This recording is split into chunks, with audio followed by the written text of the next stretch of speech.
टंडोला यार पुलिस कार्रवाई कंदे अगवा थियल बिन औरतुनि खे बाज़ियाब कराए वरितो आहे। पुलिस अगवा थियल औरतुनि खानी ऐं साइमा लगारी खे बाज़ियाब कराए थाणे ते मुंतक़िल कयो।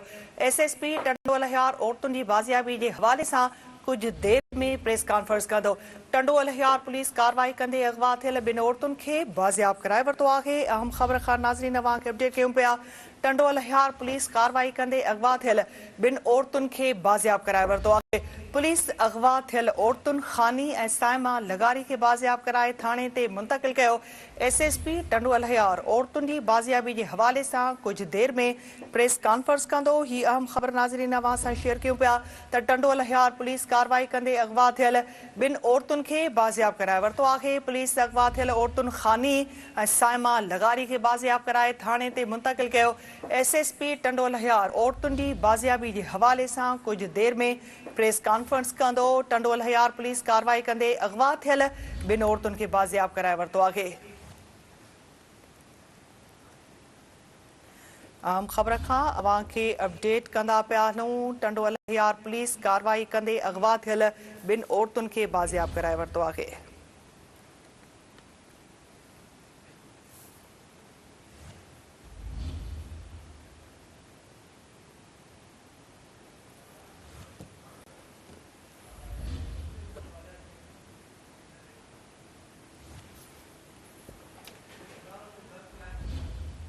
टंडोला यार पुलिस कार्रवाई कंदे अगवा थियल बिन औरतुनि खे बाज़ियाब कराए वरितो आहे। वधीक अपडेट्स लाइ असां राब्तो कयो आहे Sindh TV news reporter Ghulam Rasool दर सां। जी गुलाम रसूल, छा अपडेट्स ॾींदव?